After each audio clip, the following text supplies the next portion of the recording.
Welcome to the World Builders Anvil, episode 203. Today, Michael and I will interview author Jeffrey Biles. Don't know where to start building your fantasy world? Do you need more? Does it make sense? Forget any worries and become a crafter of imagination. This is the place where we will prime your mind. Now, it's time to heat up the forge. Break out the mithril ingots and hammer. Welcome to the World Builders Anvil. I'm Jeffrey W. Ingram. And I'm Michael Miller.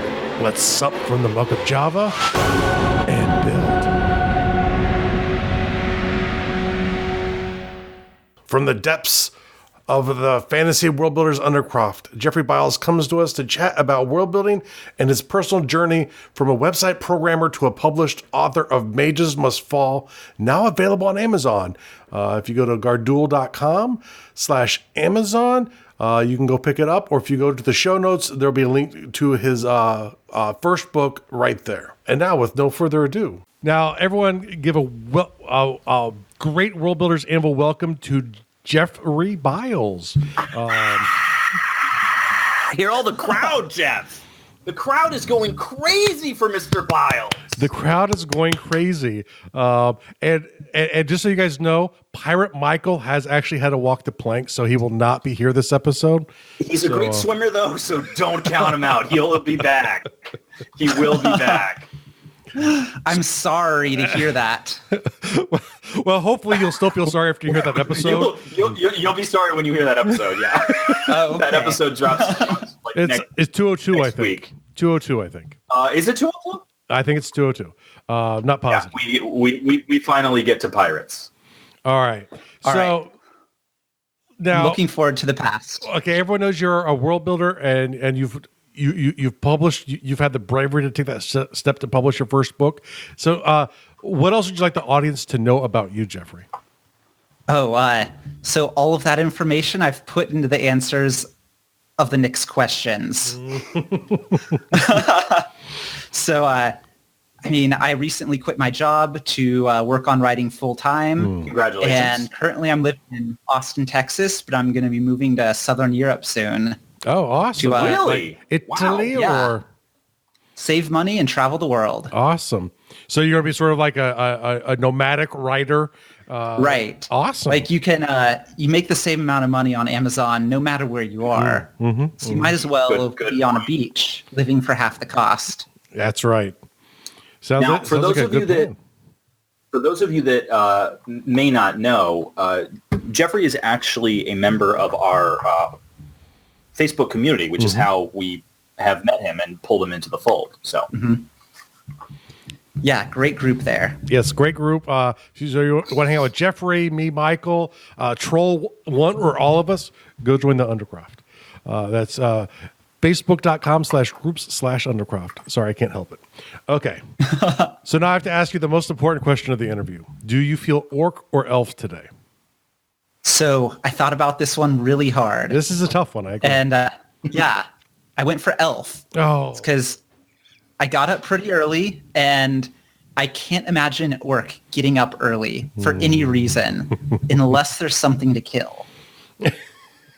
So would that go orc? Kill anything today. I was going to say, that makes me think orc. If you're getting up to kill in the morning, that sounds very orc to me. Or maybe he doesn't want to kill, so he doesn't want to get up early to help protect people, which makes him an elf. So I guess. And what makes sense, I consider myself an orc, and we spell our names differently. So so that's very important. So maybe there it's has like to an be opposite. some way to tell us apart. And by different, what you mean is that you spell the name correctly and he does not. Correct. Assuming you were talking to me, yes. No, I was talking to the host, my co-host. Welcome that's to the too Anvil. bad. It's odd because he's usually not nice to me. So, all right. So why don't you tell us a bit about your latest work? So it's called Mages Must Fall. It's the first in the series, but it can be read as a standalone story as well. And it's a dark fantasy about revenge and how it can go wrong. So in this world, Nordheim, magic is completely illegal. If you use magic for any reason and you're not a member of the Mages Guild, then the Inquisitors will hunt you down and kill you. There's no escape. They always catch their prey. Terrence, our main character, his brother just used magic to save their mother from a burning building. And so Terrence has to watch his brother get butchered by the Mages Guild. So he swears revenge. But they're so powerful that the only way he can think of to do it is to join them, infiltrate them, and become the thing that he hates in order to take them down from the inside. Interesting. Yeah, that sounds like a very interesting... I hope you're not giving too much away. That is just the first part. Yeah. So quick question: is this this is available ebook on Amazon? Yes. Is this a novel length, a novelette, short story format? So it's 50,000 words. That's about, if it was paperback, it would be about 200 pages. Okay. So it's a novella length. Novella, NaNoWriMo, just crossing the line novel. Very good. Right. That's the way I like it. Read it. Books are getting Yeah, too you could long. read it in an evening if you wanted to. Yeah. No, it's like these War and Peace novels. I don't know. I think it's they happened a century ago for a reason. Right. But then again, Twitter just went up to 280 characters, so we could all be wrong. I mean, we're going to have War and Peace on Twitter soon enough. All right. So that's 280 was the amount of characters in War and Peace, right? basically somewhere around there. Now, Yeah, I counted. That's accurate. Yeah. yeah, I really They paid all attention have to that different class names. in school. War and They all Peace. have 3 different names. War and Peace by Bob Quickman, that dude, one of my neighbors down the road. That's right. So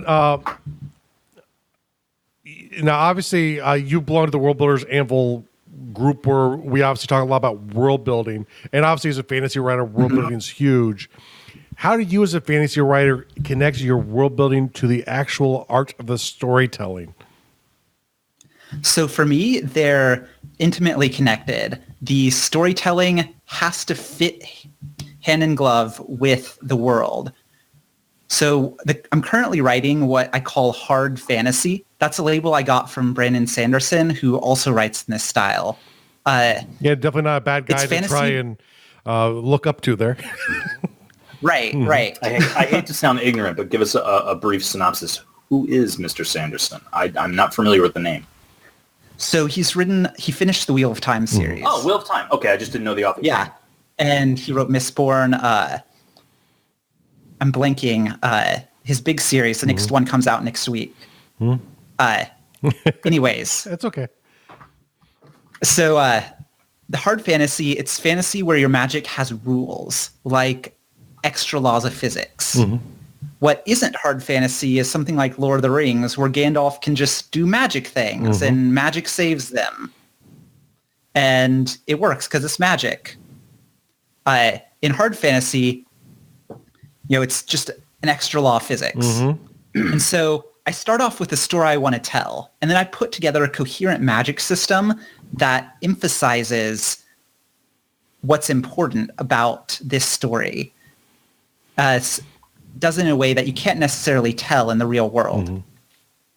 And then you build the world around that, and that sets off a chain of logic dominoes. So I have to check that the world makes sense and the characters' actions make sense with this magic and with how the world is developed. For example, let's say you have a magic that helps plants grow at 1,000 times their normal speed. You stare at a plant and it immediately blooms. In this world, if your mages aren't being used for industrial agriculture, then you have to have a really good reason why not. You can't just create a piece of magic and have it not affect the world outside of battle. Yeah, so that's an example of magic that's underused. The other way it could go is to have magic technology that's heavily used, but could be more easily accomplished by primitive or non-magical means. So a sci-fi example is Star Wars, where they just keep on building Death Stars. But any sensible supervillain would just grab a couple asteroids and steer them into the planet. You get extinction level events for a fraction of the price. Yeah. I love how you just totally undid the first 2 Star Wars movies. Like, Yeah, you know what? They're just dumb. Like They are. these guys, like economically speaking, I mean, can you imagine how many guys they hired to build that freaking thing? And they really I think it was a jobs program. Exactly. take a big rock and then just, steer it right into Alderaan, and that's it, man. We could do that a bunch of times. Game over, They had man. tractor beams. They had tractor beams. This is government infrastructure. Yeah, that's right. It's like it's the Death Star, the Goldberg device of Star Wars universe. I mean, it's what the people wanted. So, Says Right, something about so- the people too. So anytime your readers ask, why didn't they just do this or do that, fill in the blank, then you're not really taking advantage of your world properly. And of course, there's a time and a place for characters being blind to the easy option. Like Star Wars is one example. It obviously didn't hurt it too much. Yeah, The fact that their main plot doesn't make any sense. And Batman is entirely based on him making inefficient choices with his superpowers. What? No way. Batman But it doesn't- works. Wait, you're talking Batman doesn't have Star Wars superpowers, and first of all. Batman in one episode. That could be a new Yeah, record. and ironically, I haven't reached through the computer and smote him yet. But also Those are valid two points. of my favorite properties. Yeah. I mean, the fact that they work despite not making Yeah. any sense is a testament to them. But they're not hard fantasy Yeah. or hard sci-fi in the case of Star Wars. So actually, I want to go back. I wanted to step back a second where you said that Tolkien wasn't hard fantasy. Do we know whether or not he did have rules for magic working in the background, though? I mean, he very well might have, but I mean, considering how much he documented everything else, like the language and all the Fair histories, enough. I'd be surprised if he had the rules and just forgot to include them. did that's have, a did fair- have that's a fair 17 books written about how it works. And it was Right, all Yeah, there would have been chapters in the Silmarillion about that one. But I think about it too, because it was always convenient ways to propel the story past the point they shouldn't have gone. So it was sort of hand of God stepping in and intervening with magic, which, Right. I have very many similar thoughts in magic in my world too, where the idea is most, very like a small portion, like maybe 5% of the population has magic.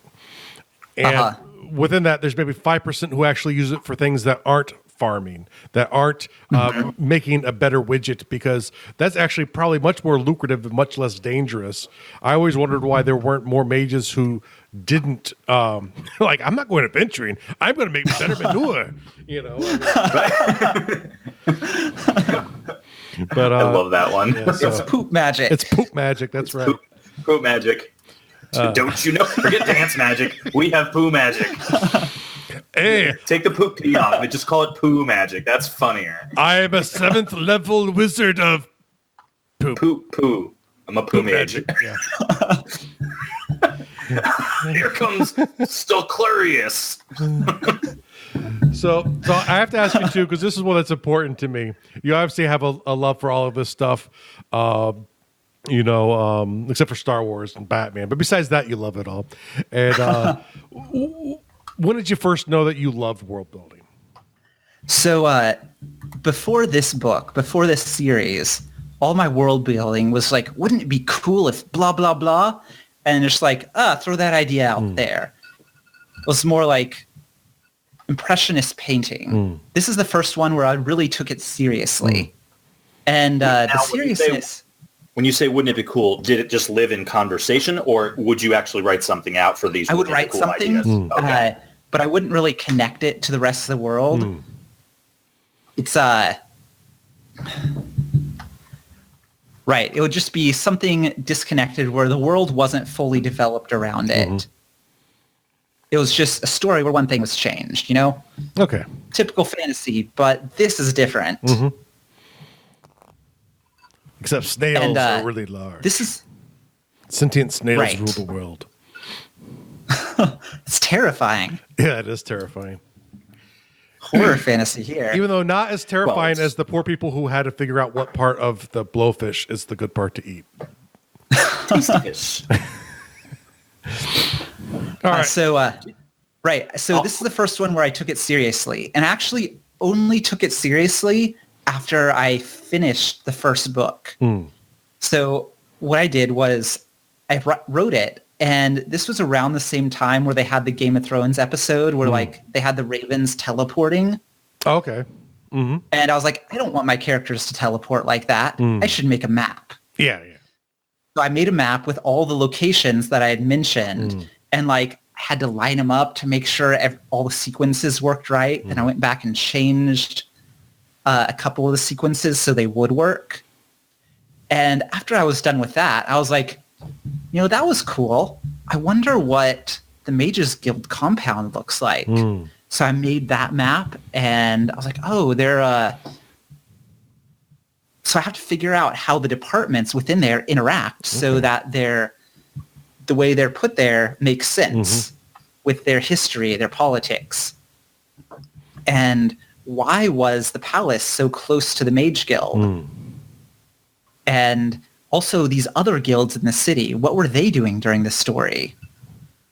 And so I started working that out. And then I thought, so this all takes place in one city. What's outside this city, in the rest of this country? So I drew that out. I discovered that, this river, that's how it connects the towns in this nation. And there's this trade route going to the other continent. And the geography, the weather. And after I was done with that, I was like, well, they're trading with someone. Where are those other people?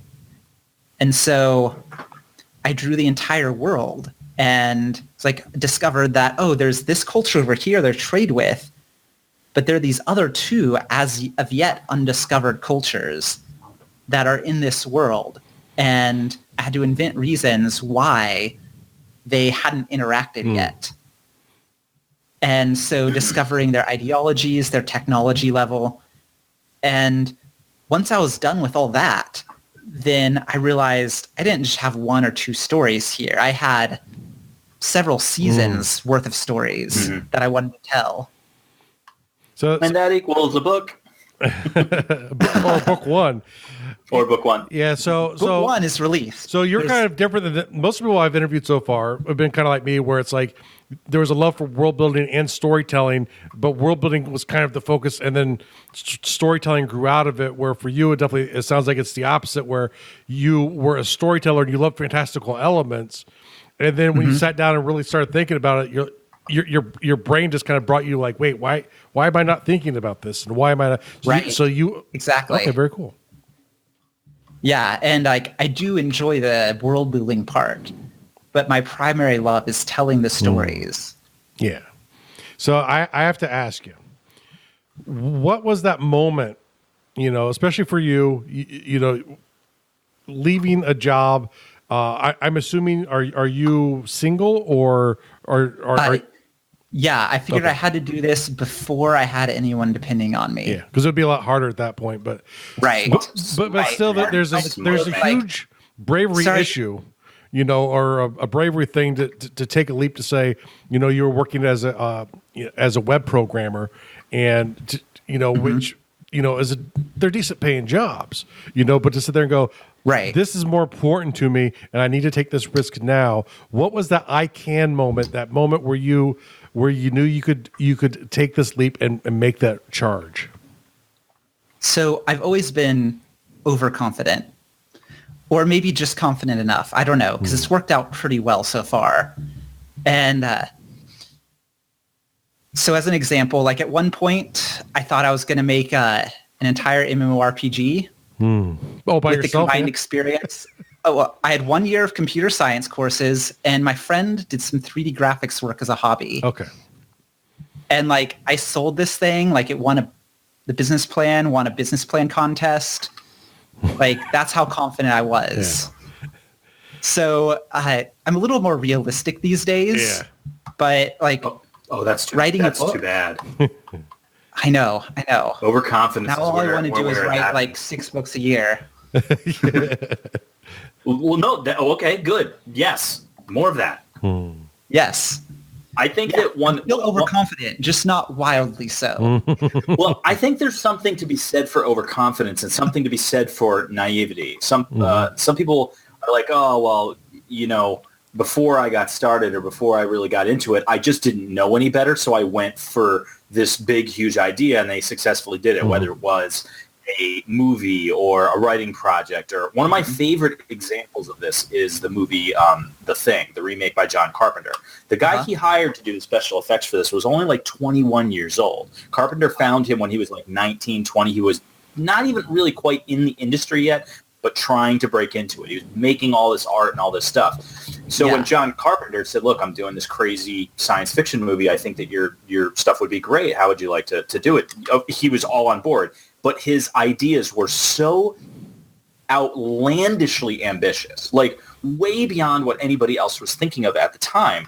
And I think it's because of his lack of experience, because of his not knowing enough to be like, this is too much. Right. And that's what gave us one of the greatest special effect movies ever made, is the fact that he didn't know any better.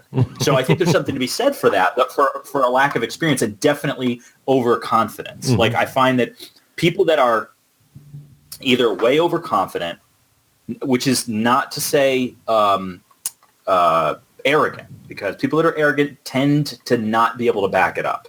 But people that are overconfident usually... If you're arrogant, you can't take feedback and improve. Whereas if you're overconfident, you can go reach way out and like 1% chance of success. And if you succeed, you get something like The Thing. If you fail, you learn a lot. Yes, failure is the best teacher. Yes. Exactly. And like I have like a half dozen manuscripts that are 10,000 words. Because before I learned story structure, everything fell apart at 10,000 words. And so I would learn a little bit more with each story, with each book. Like Mages Must Fall is actually the third book that I've completed. But it's the first one that I thought was good. I really tackled as a professional. Okay. It's the first one where I used an actual structure, and the first one where I hired an actual editor, had multiple beta readers. Thank you. Yes. Yeah. Yes. The biggest mistake is to not hire the editor, to not have other people put their eyes on it before you press the Amazon publish button. Right. I almost didn't hire an editor. So I sent it out to a bunch of beta readers, and they all came back with like, oh, here's like 5 typos. And I was like, 5 isn't bad. That's not bad at all, yeah. Right. But what did the editor find? So I got like 4 different reports of 5 typos each, and none of them had overlap. And at that point, I thought, there might be a couple more in there. There's probably a couple more things. Yeah. Well, the thing I found maybe too I is should like hire someone who does this. Working with the editor I have is like she thinks about it in slightly different ways too, about how the voice goes across the chapters and the types of things that beta readers are immersed into a story, and they give you very important feedback of where this doesn't quite make sense or that doesn't quite make sense, and you get some of that from editor too. But it's really, structurally speaking, is the strength of a good editor. I think they'll bring some more structure. It's amazing to the the structural knowledge they have. Like, I think my editor was one of the only 2 people who guessed the twist ahead of time. Ah, yes. Yeah. Those pesky people. Because she knew the signs. Yeah. She saw it coming, huh? Yeah, no, that's good. That's good. But I mean, the thing is, the more stories you get involved with, and we say this all the time, is there are only so many different stories. It is the details and the presentation that make it a unique, original thing. Your plot isn't original. Nothing's. I mean, heck, even your name, if you make it up, there's a chance someone else has made the exact same name. Well, it's like there's a city in mind called Climb Forest. Originally, it was called the City of Highwall. And for years, it was called the City of Highwall before I developed the thing. And then I realized that this guy who always steals from me before I do it, Neil Gaiman, has the city Highwall in its world, and it really ripped me off. And then there was another book that I loved called from J.V. Jones, which had the city of Highwall on it. If you think about, like, if you go with a basic English style naming, it's boring. It's on a high wall. We're going to call it Highwall. There's Highwall. nothing Highwall, clever yeah. about it. To be honest, Yeah. most foreign names are exactly like that, Yeah. but we don't know it. Yeah, because we don't see the crazy foreign, and like I do a little bit of German, and the culture in the book is sort of, it's Indo-European, but it's a Germanic flair to it, sort of taken in my own direction. But, Right. But linguistically, it's very much where it's like very long compound nouns and, you know, words that you, I'd hate to be in kindergarten in Germany, boy. Whew. They have long words there. Well, it's funny, when I was just in Germany, and the the one of Sarah's, my wife's relatives, who we were staying with, was talking about the changing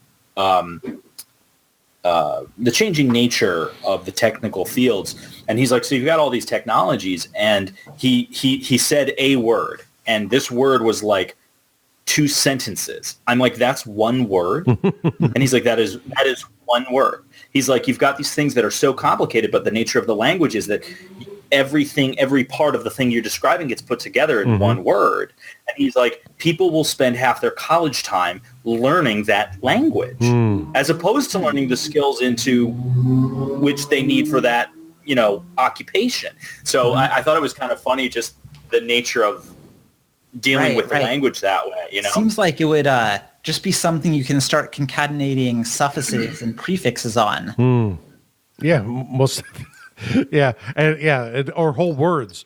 Okay, blonde, beer, one word, blonde beer. You know, so I mean, you know, and then suffixes and prefixes on top of it. I mean, German is crazy, which is something I think is interesting because I'm weird.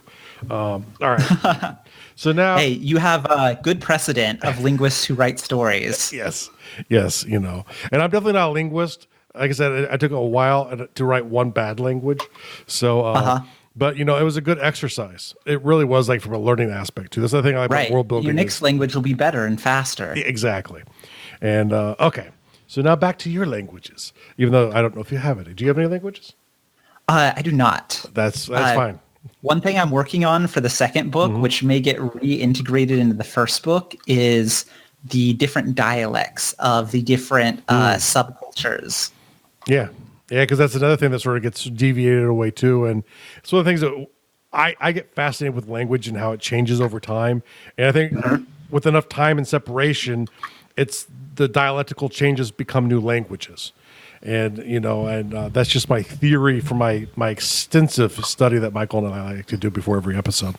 So Every episode. Extensive research. So along your path coming here, what would you say is your biggest achievement to date? So my biggest writing achievement was when I decided to become pro. And there's the first obvious meaning of quitting my job so I can work on it mostly full time. But there's the second meaning, which I think is more important. And it means not half-assing it, doing things right. Just getting feedback, hiring an editor, working on my weaknesses. And so that means, you know, when I'm finished with the story, send it through an editor. When I'm finished with the story, make a map. And make sure everything is cohesive instead of just, oh, look, I wrote a story. Let's throw it out on the internet. Yeah, very easy to do today, especially as a book. And I think that that hurts people who put out books that actually by editors and go through the proper procedures, because if someone's bought 5 books and they're not edited, even if the person's good with language, it becomes obvious. You know, I mean, it's just... Right. You see what you want to see. I feel like the cover is a really good filter for that. Because you can tell how much money someone has spent on a cover with some margin of error. You can tell, like, oh, they threw this together in paint. Or they spent $100, or they spent $300. Or they spent nothing. And, right. Are you literally judging a book by its cover right now? Yes. Yes, I literally am. That is what covers are good for. All right. And I mean, my cover is not a perfect cover, but it says, hey, look, this is someone who has spent some money, and so you're likely to get somewhat of a professional product. Yeah, most definitely. And it's very genre specific. It says, this is fantasy. Yeah. Like the giant sun. Well, the thing is, too, is, I mean, that's part of the sales process. It's like people are going to just see it in Amazon. Does the thumbnail lure them in enough to click in? Does the description lure them enough to click buy? It's exactly. Everything is one piece playing to the next, and it's ironic. Marketing's all storytelling, and the worst marketers are storytellers. Oh yeah, I had such a problem coming up with the initial sale pitch line for my book, and for a while, like, I just gave up until I decided to become pro, and was like, all right, I'm going to figure this out. Yeah, I'm not going to tell them the entire story. And the going back and right. Awesome. And where were we before books and covers? We were at your biggest. Achievement. So when I decided to become pro, take it seriously, I learned a lot from that process. Like, the pace of me learning things picked up immensely from when I was just doodling around.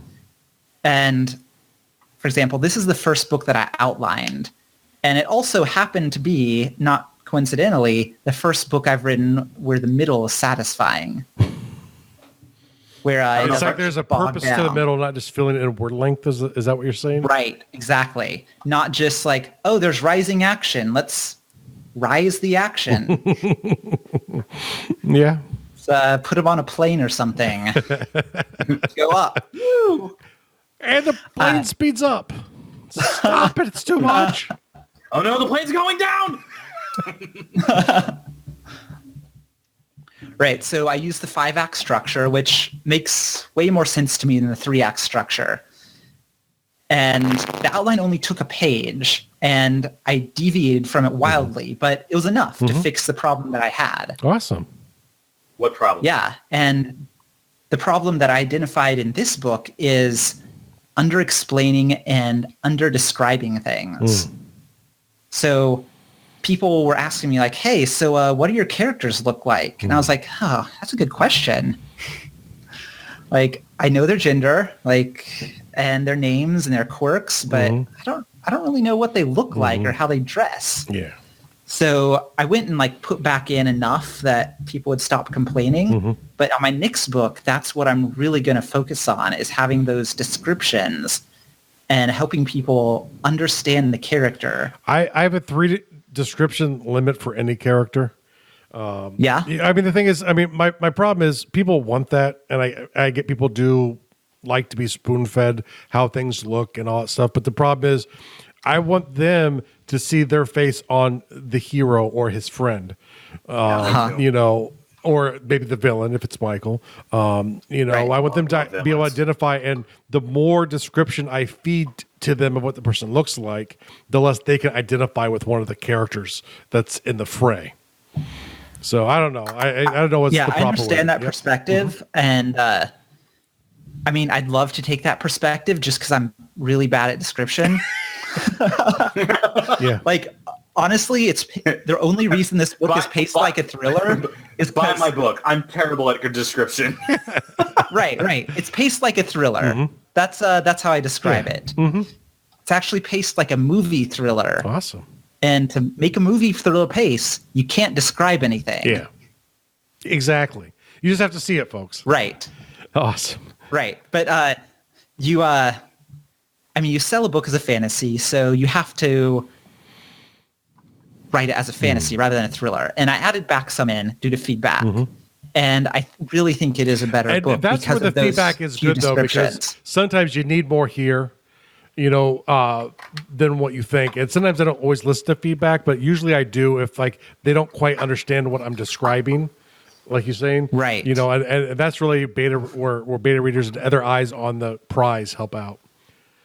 So right. And that happens sometimes too with the magic system. They would just like, oh, there's this plot hole here. And I was like, no, don't you know about this rule that either I didn't mention at all or was mentioned once in a throwaway line 50 pages earlier? Come on. You're supposed to remember those little details. You have to keep up. You should buy the Cliff Notes that come with it. It'll make reading this so much simpler. Yeah, those are $50. The book is $2. Yes. The secret rules the are answer 50. key Yeah. is $50. But yeah, all that stuff got added in. And so the later rounds of beta readers had no problems. Awesome. Very good. Yeah. So part of being pro is in the second book, I'm going to work specifically on those getting good descriptions. And start from that position. And okay. Yeah. Right. Like first book, I fixed my structure problem. Well, it's all about problem. iterating to get better every time, no matter what you do. Exactly. Yeah. Exactly. So now you started younger than many, but what do you think could have got you started even sooner? What do you think was holding you back from making this leap 5 years ago? So currently, I think I mentioned this at the beginning of the podcast, but I'm in the process of selling or giving away 90% of my stuff and then moving to Southern Europe. Sweet. What can I have? Would you like a speaker? I'm literally holding up a speaker like in the camera. That is a lovely speaker, and I'll take it. All right. It's shipping and handling. Excellent. Done and done. Who knows how much that is? But I have Amazon Prime, so it should get to me 2 days It's free, for free. right? That's right. Yeah, it could be free. So I'm doing that so I can live on the beach for about a third of what I'm living on now here in Austin, Texas. And hopefully even with like a third. What beach? Like, where do you plan to go? So the first 2 months, first month I'm going to Croatia, which is just like lined with beaches. It's like one giant beach. And haven't decided. We're going to be in Dubrovnik for a while and then maybe visit some other towns. I've got some friends coming with me as well. I was going to say, who's the we? Right. And then for February, we're going to tentatively the Canary Islands? Canary Islands are in the Islands. Atlantic. Yeah. Spain-controlled ones that are right off be beautiful. Africa. Yes. Yeah. Yeah. And it's still like the cost of living is way lower than what I'm paying for suburbs of Austin. Very good. Hey, it's a great way. Yeah. Find where your soul belongs.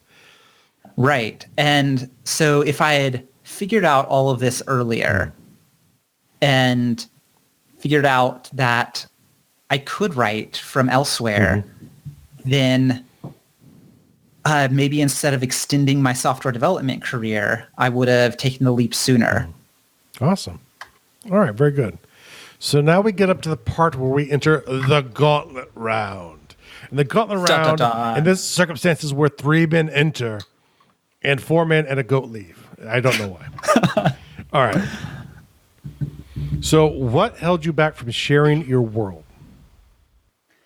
I have never had a problem with sharing my world and stories. Fair enough. That is until about a week before publishing. And at that point, I got cold feet a little. I was like, oh, do I have to do this? And that was actually a really good thing because there were some things in my story that were bothering me. And they were bothering me for a reason. I was just ignoring them. And as the deadline crept closer, I decided, okay, I'm going to do this. So I did a flurry of editing. I fixed those things. And the book is way better for it. Awesome. Very good. And yeah, it were the things that were wrong that I knew I could fix. And because I was do it, huh? done, air quotes, done with the book, I wasn't fixing them. Well, good use of fear, actually. Instead of stopping you, you used it to make you improve the work. Yeah. All right. Right. I mean, fear is there to help us. What is your favorite type of fantasy world? Alien, Earth-like, or Earth-based? So I really like the Earth-like worlds. The alien worlds are really cool, but they're hard and they're really easy to do wrong. And so you never, like, unless it's really well done. So, and like, I don't want to spend all my energy in that, at least not right now. And then Earth-based worlds are pretty cool, but it's really tempting. Like there's lots of politics in my stories, but because they're Earth-like and not Earth-based, I can switch things around so they don't trigger people's like red-blue loyalties. That's right. Yeah. Oh, that must be wrong because of the wrong color. They are blue. They are not red. That's right. Or vice versa, whatever. Right. Oh, I get what you're saying. So by taking positions from each side and positions that no Earth-based side holds, or needs to hold, you like mix it up, magic. and so and so people have to actually think about things. Oh, that's cruel. I know. I'm a terrible person. What is your favorite time period for fantasy? So Mages Must Fall is late medieval. It's like sort of on the edge of industrialization. So Renaissance that's time. my favorite right now. That's right. Go buy the new book, people. It's the only thing I like. Right. When I write another series, That'll be my favorite. Yep. Okay. What is the most important habit or skill in your mind that there is for creating a world? So there's two of them. They go together. Persistence and logic. By persistence, I mean doing it every day and doing it without checking Facebook or Twitter every 5 minutes and just keep on pushing forward. Yeah. And by logic, I mean being willing to follow ideas to their conclusion and making sure that the world, the magic, the technology, the characters, the political factions, they all make sense together. Awesome. That like you can't just stick vampires in New York and expect nothing else about society to be different. Everyone else can. Let's see. What tool or tools could you not work without? So I really love Scrivener. It helps me organize and navigate my story. And yeah, so I can write a scene here and there and compile them all together when I'm ready. Now, do you do the structure where you have like a chapter with, and you have like a document per scene, and then you can move and edit that around? That's the neat thing about Scrivener. You know, whether in Word, it's like I like Word for something like NaNoWriMo because I don't have to worry about all of the bulk. I can quickly get to it anywhere I am and punch out words. It's much lighter. But Scrivener is very good for if you're planning to edit something because you can have all those scenes in separate documents and then say, this makes more sense in chapter 4. And right. And sometimes I'll get excited about a scene that comes later. And so I'll write that. Yeah. And then just go back to where I was. Very good. And yeah, it's great. And another one is Evernote. So if I'm out in the world, I have an idea, I just write it there on my phone. It gets synced to my desktop. And you don't so I can lose copy it into Scrivener. Yeah. Very good. Now, do you use the resource stuff a lot in Scrivener too to store your world building, or do you keep that separate? Yeah, I have a folder, the resources folder and a characters folder. It's a little bit of a mess right now because it's not delivered in the final product. Right. Well, and I have like book 1, which has its own resources and characters, and then book 2 has a different set of resources and characters, and they mostly don't conflict. No continuity errors. Nope. I know I have none of those. Right. So I got to figure out how to do that. How to get it all in one place. How to avoid continuity issues, or how to get all of my background and character stuff in one place. Copy and paste. Right. Because I mean, this so like season 1 is going to be like 6 books long or something. Don't quote me on that. And then I have 2 other seasons planned. Okay. So 3 overarching Scrivener files. Story arcs, essentially. Right. Each book has a story, and then each season has a story that goes through it as well. Very good. Okay. So now what is one resource you would offer to a world builder who's starting down your path? So a really good overview for writers is Brandon Sanderson's writing lectures. So he teaches a class at BYU for creative writers, as well, with some elements of fantasy in there as well. The videos are on YouTube. We can put the link in the show notes. And he goes over so much stuff that is really obvious when he says it, but it would be hard to come up with on your own. Like one example is that when you're making your maps, your rivers have to go downhill. Yeah. Yeah, they have to start at the mountains and then go down to the oceans. Yes. And they never split. They only join, with the possible exception of like being in a delta near the ocean. And that's silt actually pouring out and creating something, not a split. Yeah. Right. But I mean, fantasy authors are just like, it will go from my city to the mountain and then down from the mountain and over the mountain. It will split into three rivers. And yeah, Let's have a discussion about sea level. Yeah, no, I will. Exactly. I will look So those there's- up and try and get those linked out in the show notes here. right. So there's like practical physical stuff like that. And then he has something called the 3 Laws of Magic, which is like the basis of the hard fantasy. And it's not just the hardness of the fantasy, it's how it works with the storytelling. Which I actually think my 5 questions, or the 8 rules of world building, all are illegitimate children of his 3 laws. This is possible. I believe so. As you said earlier, there are no really new ideas. No. It's just iterations. Mhm. Yeah, it's you taking something and making it your own and perfecting the way in which you do it. That's originality. Right.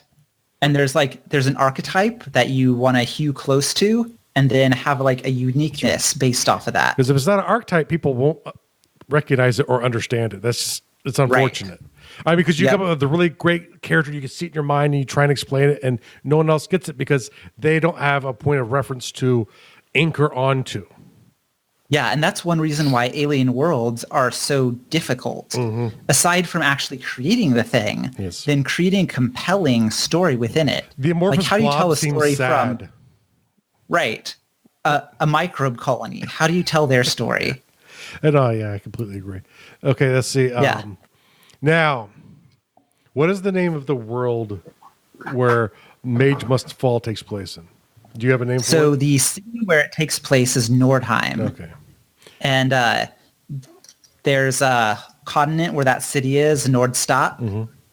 And then there's another country across the ocean called Simgar.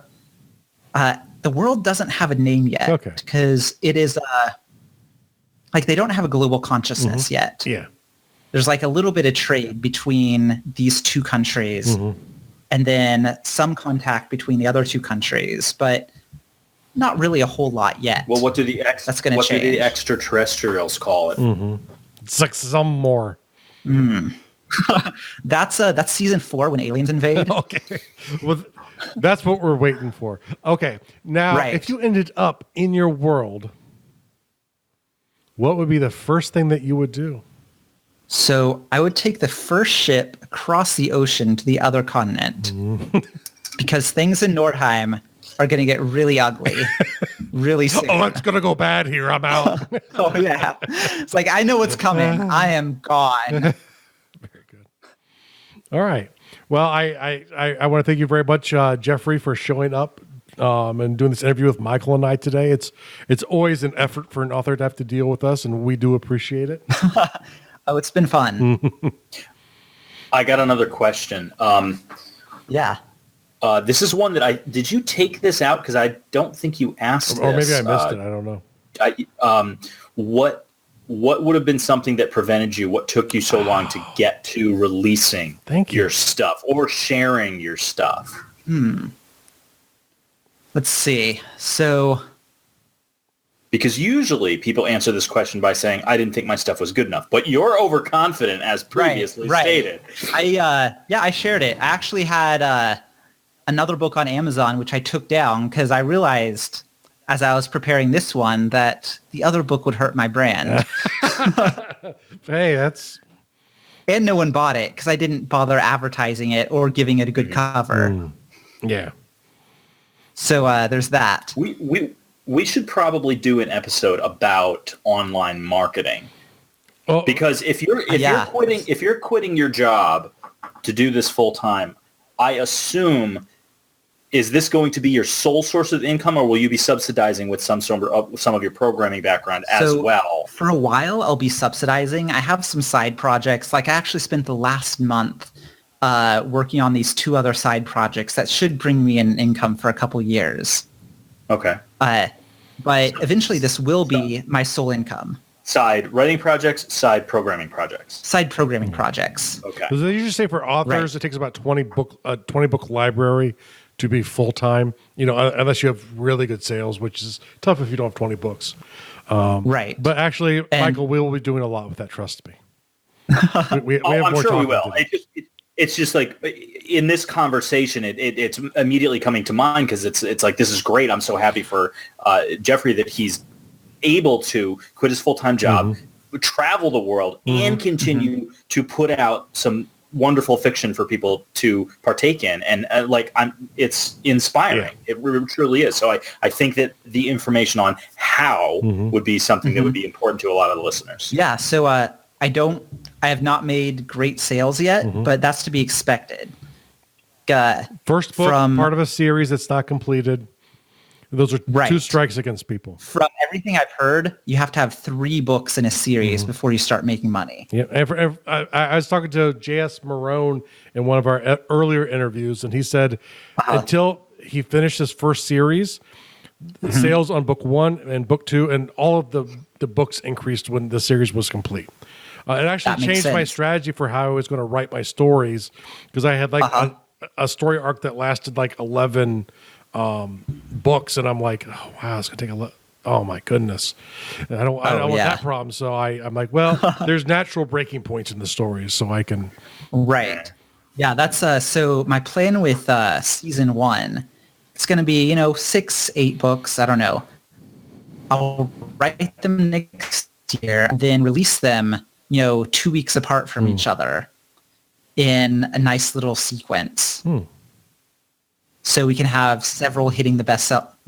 Probably won't hit bestseller, but yes, they theoretically, will. Yeah, they'll all hit the bestseller. I will all get 8 of them of the will be top 10 bestsellers. slots. I'm going to suggest 8 of the top 10 slots. I'm going to suggest a book for you right now to read, a nonfiction book from Tim Grahl called Instant Bestseller, and Instant Bestseller. Instant Bestseller. It's a short, easy read, and he has an idea of how essentially there are different ways you can do it. And obviously it takes money. If you want to hit the New York Times bestseller, that is a huge investment to get there. And you might not even get your money back even when you hit it. Right. But What if I want to do it the long, hard, slow way? He has a strategy called the long game.